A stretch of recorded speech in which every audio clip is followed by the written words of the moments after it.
गतारू हत्याकांड मामले में 3 आरोपियों को गिरफ्तार कर लिया गया है और बड़ी खबर ये भी सामने आ रही है कि इनको आज जम्मू भी लाया जाएगा।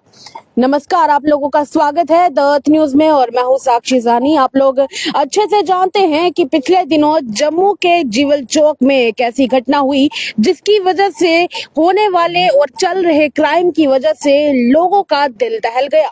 लोगों को इस बात का डर सताने लगा कि अब आए दिनों जम्मू में इस तरह के हत्याकांड देखने को न मिलने लग जाए और जम्मू में बढ़ते हुए क्राइम को देखते हुए भी जम्मू के लोग डर चुके थे।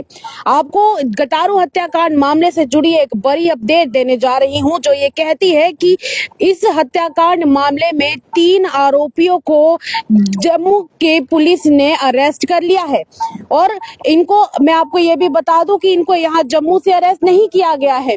दरअसल ये लोग यहाँ से भाग गए थे और उसके बाद ये लोग दिल्ली पहुंच गए थे।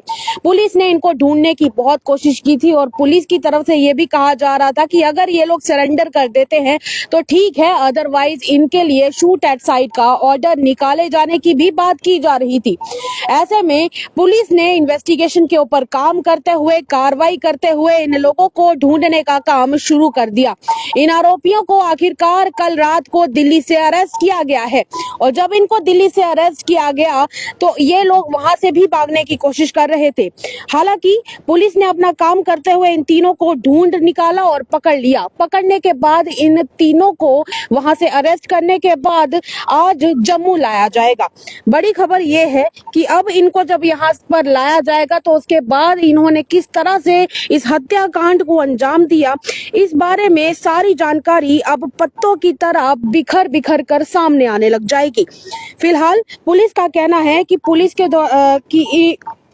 कि पूछताछ के दौरान कई सारी बातों का पता चल रहा है और उन सब बातों पर काम भी किया जा रहा है।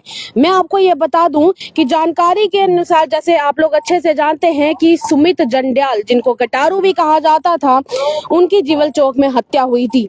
दिन दहाड़े उन पर फायरिंग करने के बाद उनकी जान ले ली गई थी। जान ले जाने के बाद ही से पुलिस इस मामले की जांच करने में लगी हुई थी और जांच करने के बाद इस मामले में कई लोगों से पूछताछ भी की गई, जिसके लिए कई बार लोगों को पकड़ा गया और कुछ को पुलिस स्टेशन भी बुलाया गया। कई जगहों पर छापे मारे गए और छापों के दौरान कई संदिग्धों को पकड़ा गया। आप लोग अच्छे से जानते हैं कि इस दौरान कई सारे व्हीकल्स को भी ढूंढ निकाला गया और फिर उसके बाद उनको जब्त किया गया। जिस ऑल्टो कार के द्वारा टक्कर मारी गई थी उस ऑल्टो कार को सांबा से ढूंढा गया था। उसके अलावा एक स्कूटी थी जिसको परमंडल मोड़ के पास से पकड़ा गया और एक i20 थी जिस गाड़ी को सिद्धड़ा के पास से जब्त किया गया। ऐसे में एक के बाद एक सारी जानकारी धीरे धीरे सामने आने लगी।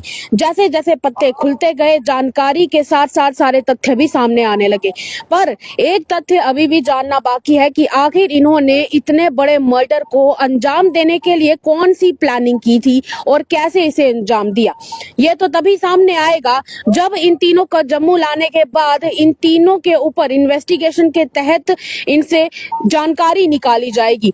हालांकि माना जा रहा है कि अगर ये तीनों अपनी इस अरेस्ट के बाद सामने रख देते हैं सारी जानकारी, तो फिर उसके बाद ये पता चल जाएगा कि आखिर इन्होंने सारा प्री प्लान करके इस मर्डर को कैसे अंजाम दिया। फिलहाल के लिए हम आपको ये जरूर बता देते हैं कि इनके वैसे नाम सामने आ चुके हैं, पर पुलिस ने अभी इस मामले में कोई इन्फॉर्मेशन प्रॉपर तरीके से डिस्क्लोज नहीं की है, इसलिए वो नाम हम आपके साथ फिलहाल शेयर नहीं कर सकते हैं। पर जम्मू में आजकल इतना क्राइम बढ़ा हुआ है जिसकी वजह से लोग डरे हुए हैं और सोच रहे हैं कि आखिर मंदिरों का शहर अब क्राइम का शहर कैसे बन गया है।